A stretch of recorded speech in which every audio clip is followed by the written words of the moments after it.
Hi friends, good morning. Welcome to my channel. ಎಲ್ಲರೂ ಹೇಗಿದ್ದಾರೆ? ಅದು ಒಂದು ಗಂಟೆ ಮಲ್ಕೊಂಡಿದ್ರೆ ತಲೆಯೆಲ್ಲ ಜುಮ್ಮ ನೋವು, ಕಣ್ಣೆಲ್ಲ ಜುಮ್ಮ ನೋವು.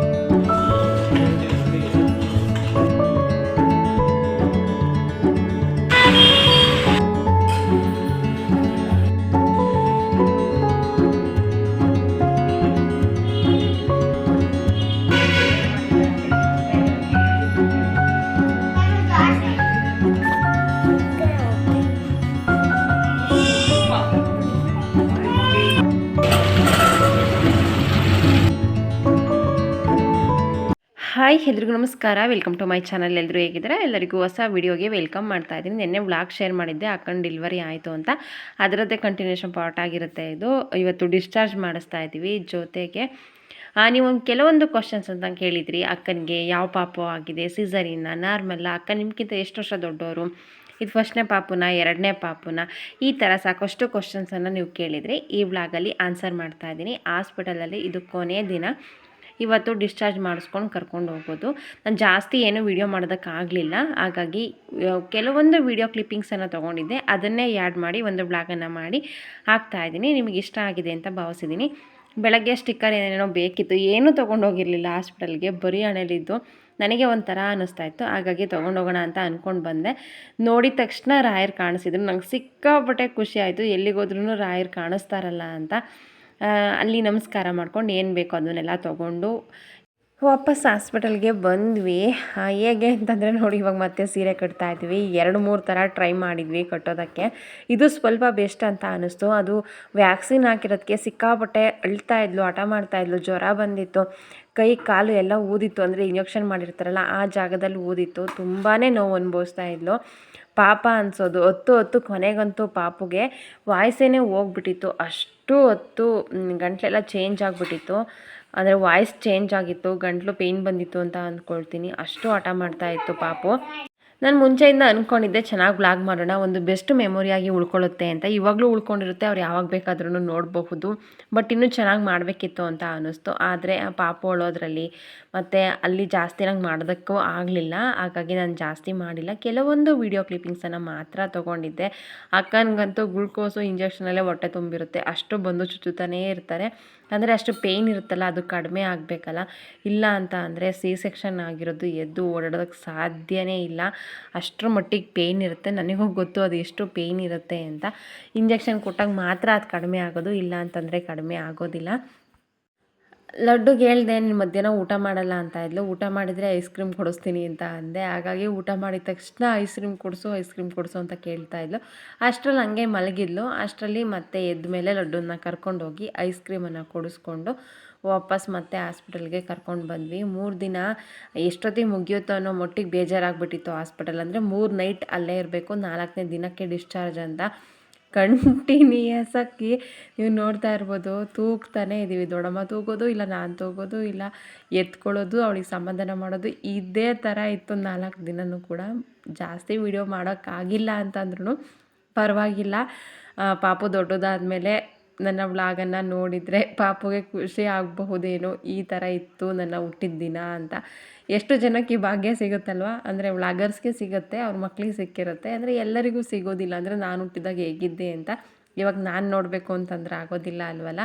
ಹಾಗಾಗಿ ತೂಗ್ತಾನೆ ಇರಬೇಕು, ಮಾತಾಡ್ತಾನೆ ಇರಬೇಕು. ಇವಾಗ ತೂಗೋದು ನಿಲ್ಲಿಸಿದ ತಕ್ಷಣ ಆಟ ಮಾಡೋಕ್ಕೆ ಶುರುವಾಗೋದು, ಆ ಥರ. ಅಂದರೆ ಪಾಪುದು ಅಷ್ಟು ಕಾಲು ಕೈಯೆಲ್ಲ ಪೇಯ್ನ್ ಬಂದುಬಿಟ್ಟಿತ್ತು, ನೋವಾಗಿತ್ತು, ಊದ್ಕೊಂಡಿತ್ತು. ಆ ಕಾರಣದಿಂದ ಸಿಕ್ಕಾಪಟ್ಟೆ ಅಳ್ತಾಯಿತ್ತು ಪಾಪು.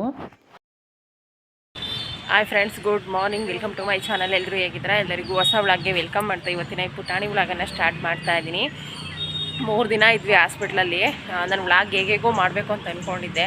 ಬಟ್ ಪಾಪು ಸಿಕ್ಕಾಪಟ್ಟೆ ಆಟ ಮಾಡ್ತಾಯಿದ್ಲು. ವ್ಲಾಗ್ ಮಾಡೋದೆಲ್ಲ ಅವಳು ಸುಧಾರಿಸೋದಕ್ಕೂ ಆಗ್ತಾಯಿರಲಿಲ್ಲ, ಅಷ್ಟು ಆಟ ಮಾಡ್ತಾಯಿದ್ಲು. ಹಾಗಾಗಿ ಆ ಕಾರಣದಿಂದ ಏನೂ ಮಾಡಿಲ್ಲ. ಅಂದರೆ ಕೆಲವೊಂದು ವೀಡಿಯೋ ಕ್ಲಿಪ್ಪಿಂಗ್ಸನ್ನು ತೊಗೊಂಡಿದ್ದೀನಿ, ಅದನ್ನೇ ಆ್ಯಡ್ ಮಾಡ್ತೀನಿ. ಇವತ್ತು ಡಿಸ್ಚಾರ್ಜು 3 ದಿನ ಆಗೋದೆ 3 ವಾರ ಕಳೆದಷ್ಟು ಫೀಲ್ ಆಗ್ತಾಯಿದೆ. ಟೈಮೇ ಹೋಗ್ತಿಲ್ಲ. ಮನೇಲಿ ಕೆಲಸ ಮಾಡೋದು, ತೋಟಕ್ಕೆ ಹೋಗೋದು, ಈ ಥರ ಟಿ ವಿ ನೋಡ್ತಾ ಇದ್ವಿ, ಫೋನ್ ಯೂಸ್ ಮಾಡೋದು, ಈ ಎಲ್ಲ ಕಾರಣಗಳಿಂದ ಟೈಮ್ ಹೋಗೋದೇ ಗೊತ್ತಾಗ್ತಾ ಇರಲಿಲ್ಲ. ಬಟ್ ಇಲ್ಲಿ 3 ದಿನ ಎಷ್ಟೊತ್ತಿಗೆ ಮುಗಿಯುತ್ತೆ ಅಂತ ಅನ್ನಿಸ್ಬಿಟ್ಟಿತ್ತು. ಫೈನಲಿ 3 ದಿನ ಮುಗೀತು.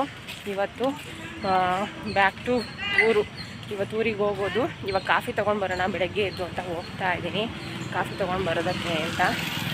ಸಿಕ್ಕಾಪಟ್ಟೆ ತಲೆನೋವ್ತಾ ಇದೆ, ನಿದ್ದೆ ಇಲ್ಲ. ನನಗೆ ಒನ್ ಬಟ್ ಇಟ್ಕೊಂಡ್ರೆ ಏನೋ ಒಂಥರ ನನ್ನ ಥರನೇ ಅನಿಸ್ತಿಲ್ಲ, ಡಿಫ್ರೆಂಟಾಗಿ ಅನಿಸ್ತಾ ಇದೆ.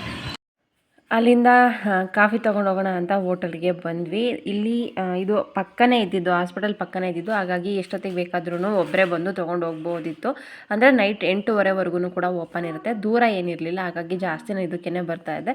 ಇನ್ನೊಂದೇನು ಅಂತಂದರೆ ಸ್ವಲ್ಪ ಕ್ಲೀನಾಗಿ ಕೂಡ ಇತ್ತು, ಹಾಗಾಗಿ ಕ್ಲೀನ್ ಇಲ್ಲ ಅಂತಂದರೆ ಅಲ್ಲಿಗೆ ಹೋಗೋದಕ್ಕೂ ಮನಸ್ಸು ಬರೋದಿಲ್ಲ ಅಲ್ವಾ. ಹಾಗಾಗಿ ಇಲ್ಲೊಂದು ಸ್ವಲ್ಪ ಕ್ಲೀನಾಗಿ ಕಾಣಿಸ್ತಾ ಇತ್ತು, ಹಾಗಾಗಿ ಜಾಸ್ತಿ ಇಲ್ಲಿಗೇ ಬರ್ತಾಯಿದ್ದೆ. ಇದು 2 ದಿನದ ವ್ಲಾಗ್ ಆಗಿರುತ್ತೆ, ಹಿಂದಿನ ದಿನ ಮತ್ತು ಡಿಸ್ಚಾರ್ಜ್ ದಿನದ್ದು. ಅಂದರೆ ಪೂರ್ತಿ ನಾನು ಜಾಸ್ತಿ ವೀಡಿಯೋ ಮಾಡಲಿಲ್ವಲ್ಲ, ಹಾಗಾಗಿ ನಿಮಗೆ ಅದು ಒಂದೇ ದಿನದಂತ ಅನ್ನಿಸ್ಬಹುದೇನೋ, ಬಟ್ ಇದು 2 ದಿನದ್ದು. ಬೆಳಗ್ಗೆ ತಿಂಡಿಗೆ ನಾನು ಕಾಫಿ ಎಲ್ಲ ತೊಗೊಂಡೋಗಿ ಕೊಟ್ಟು ನಾನು ಪೂರಿ ತಿಂತಾಯಿದ್ದೀನಿ. ನನಗೆ ತುಂಬಾ ಇಷ್ಟ ಪೂರಿ. ಲಡ್ಡುಗೆ ದೋಸೆ, ದೊಡ್ಡಮ್ಮನೂ ದೋಸೆ ತೊಗೊಂಡ್ರು, ಅಕ್ಕನಿಗೆ ಪಾರ್ಸಲ್ ತೊಗೊಂಡು ಹೋಗ್ತೀವಿ. ಅಂದರೆ ಹಾಸ್ಪಿಟಲ್ ಎಷ್ಟೇ ಕ್ಲೀನ್ ಇದ್ರೂ ಕೂಡ, ಅಲ್ಲಿ ಎಷ್ಟೇ ಚೆನ್ನಾಗಿದ್ದೀವಿ ಅಂತಂದ್ರೂ ಕೂಡ ನನಗೆ ಎಲ್ಲರೂ ಇದೇ ಥರ ಇರ್ತಾರೆ ಅಂತಲ್ಲ, ನನಗೆ ಅಲ್ಲಿ ನಿಜ ಊಟ ತಿಂಡಿ ಮಾಡೋದಕ್ಕೆ ಇಷ್ಟ ಆಗ್ತಾ ಇರಲಿಲ್ಲ. ಅಂದರೆ ಆ ಬೆಡ್ ಮುಟ್ಟಿ ಮತ್ತು ಅದೇ ಇದರಲ್ಲಿ ನನಗೆ ಯಾಕೋ ಅಷ್ಟೊಂದು ಇಷ್ಟನೇ ಆಗ್ತಾ ಇರಲಿಲ್ಲ. ಈಗ ಅಂತಲ್ಲ, ಮುಂಚಿಂದನೂ ಹಾಗೇ ಇಷ್ಟ ಆಗ್ತಿರ್ಲಿಲ್ಲ. ಹಾಗಾಗಿ ನಾನು ಹೋಟೆಲ್ಗೆ ಬಂದು ಊಟ ಮಾಡಿಕೊಂಡು ಅವ್ರಿಗೆ ಪಾರ್ಸಲ್ ತೊಗೊಂಡು ಹೋಗ್ತಾ ಇದ್ದೆ. ಇವತ್ತು ಡಿಸ್ಚಾರ್ಜು ಅದೇನೇನು ಬೆಳಗ್ಗೆ ಇತ್ತು ಅಂತಂದರೆ ಮೆಡಿಸನ್ ತೊಗೊಳ್ಳೋದಾಗಿರ್ಬೋದು, ಡಿಸ್ಚಾರ್ಜ್ ಮಾಡೋದಕ್ಕೆ ಏನೇನು ಬೇಕೋ ಎಲ್ಲ ತಯಾರಿ ಎಲ್ಲ ಮುಗಿಸಿ ನಾನಿವಾಗ ವಾಪಸ್ ಊರಿಗೆ ಹೋಗ್ತಾ ಇದ್ದೀನಿ. ಬಸ್ಸಲ್ಲಿ ಹೋಗ್ತಾ ಇದ್ದೀನಿ, ಅವ್ರು ಕಾರಲ್ಲಿ ಬರ್ತಾರೆ. ಅಕ್ಕ ದೊಡ್ಡಮ್ಮ ತುಂಬ ಫೋರ್ಸ್ ಮಾಡಿದರು, ಅಂತಂದರೆ ಇವಾಗ ಹಾಸ್ಪಿಟಲ್ ಕರ್ಕೊಂಡು ನೀನೇ ಬಂದಿರೋದು, ವಾಪಸ್ ಮನೆಗೆ ಬಿಟ್ಟು ನೀನು ಹೋಗು ಅಂತ. ಬಟ್ ಇವತ್ತು ಕೆಲ್ಸಕ್ಕೆ ಬರ್ತಾ ಇದ್ದಾರೆ. ಅಲ್ಲಿಗೆ ಹೋದರೆ ನಾನು ಸಂಜೆ ಆಗುತ್ತೆ, ಮತ್ತು ಬೆಳಗ್ಗೆನೂ ತಿಂಡಿ ಹೋಟೆಲಲ್ಲಿ ತಂದು ಕೊಟ್ಟಿದ್ದಾರೆ, ಮತ್ತು ಮಧ್ಯಾಹ್ನಕ್ಕೂ ಅಂತಂದರೆ ಸರಿ ಹೋಗೋದಿಲ್ಲ. ಹಾಗಾಗಿ ಇನ್ನೊಂದು ಸಲ ನೋಡೋಕೆ ಮತ್ತೆ ಇನ್ನೇನು ಹತ್ರದಲ್ಲೇ ಇದ್ದೀನಲ್ಲ, ಬರ್ತೀನಿ ಅಂತ ಹೇಳಿ ನಾನು ಬಿಟ್ಟು ಬಂದೆ. ಸಿಕ್ಕಾಪಟ್ಟೆ ಬೇಜಾರಾಗ್ತಾಯಿತ್ತು. ಅಂದೇನು ಅಂತಂದರೆ 4 ದಿನದಿಂದ ಜೊತೆಲಿದ್ವಿ, ಪಾಪು ಜೊತೆಲಿದ್ಲು.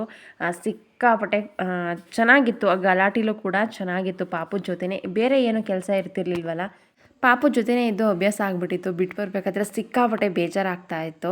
ಹಾಗಂತ ಅಲ್ಲೇ ಇರೋದಕ್ಕೂ ಆಗ್ತಾ ಇರಲಿಲ್ಲ. ಇನ್ನೇನು ಹತ್ರದಲ್ಲಿದ್ದಾರಲ್ಲ, ನನಗೆ ಯಾವಾಗ ನೋಡ್ಬೇಕು ಅನಿಸುತ್ತೆ ಆವಾಗ ಹೋಗಿ ನೋಡ್ಕೊಂಡು ಬರ್ತೀನಿ. ಅಲ್ಲಿಂದ ವಾಪಸ್ ಮನೆಗೆ ಬಂದೆ.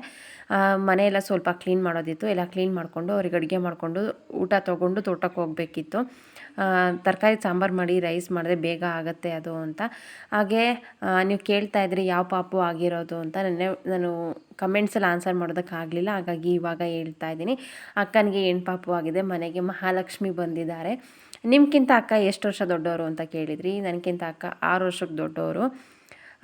ಇದು ಫಸ್ಟ್ನೇ ಪಾಪುನ 2ನೇ ಪಾಪುನ ಅಂತ ಕೇಳಿದ್ರಿ. ಇದು ಫಸ್ಟ್ನೇ ಪಾಪು. ತುಂಬ ವರ್ಷಗಳ ಕನಸು ಫೈನಲಿ ನೆರವೇರಿತು. ಸಿಕ್ಕಾಪಟ್ಟೆ ಖುಷಿ ಪಟ್ಟಿರುವಂತಹ ದಿನ. ಆ ದಿನ ಮರೆಯೋದಕ್ಕೆ ಸಾಧ್ಯನೇ ಇಲ್ಲ. ಅವ್ರ ಅಪ್ಪ ಅಮ್ಮನಿಗಾಗಿರ್ಬೋದು, ದೊಡ್ಡಮ್ಮನಿಗಾಗಿರ್ಬೋದು, ನನಗಾಗಿರ್ಬೋದು ಮೋಸ್ಟ್ ಮೆಮೊರಬಲ್ ಡೇ ಅದು. ತುಂಬ ಚೆನ್ನಾಗಿತ್ತು. ಫಸ್ಟು ಟೈಮ್ ಪಾಪುನ ಕೈಯಲ್ಲಿ ಎತ್ಕೊಂಡಿದ್ದು, ಪಾಪು ಹೇಗಿದೆ ಅಂತ ನೋಡಿದ್ದು, ಅದು ಹೇಳೋದಕ್ಕೆ ಸಾಧ್ಯನೇ ಇಲ್ಲ ಅಂತ ಒಳ್ಳೆ ಎಕ್ಸ್ಪೀರಿಯನ್ಸ್ ಅದು. ನಂಗೆ ಸಿಕ್ಕಾಪಟ್ಟೆ ಸಣ್ಣ ಮಕ್ಕಳಂದರೆ ತುಂಬಾ ಇಷ್ಟ ನನಗೆ. ಫಸ್ಟು ಅಂತಂದರೆ ಸ್ವಲ್ಪ ದೊಡ್ಡವರಾದಕ್ಕಿಂತನೂ ಚಿಕ್ಕವರಿದ್ದಾಗ ಅವ್ರನ್ನ ನೋಡೋದೇ ಒಂಥರ ಖುಷಿ. ನಾನು ಫೋನಲ್ಲಿ ರೀಲ್ಸಲ್ಲೂ ಕೂಡ ಸಣ್ಣ ಮಕ್ಕಳು ಅಳೋದನ್ನು ಆ ಥರದನ್ನು ನಾನು ನೋಡ್ತಾನೆ ಇರ್ತೀನಿ. ನನಗೆ ಸಿಕ್ಕಾಪಟ್ಟೆ ಇಷ್ಟ ಸಣ್ಣ ಮಕ್ಕಳು ಅಂತಂದರೆ. ಚೆನ್ನಾಗಿತ್ತು ದಿನ.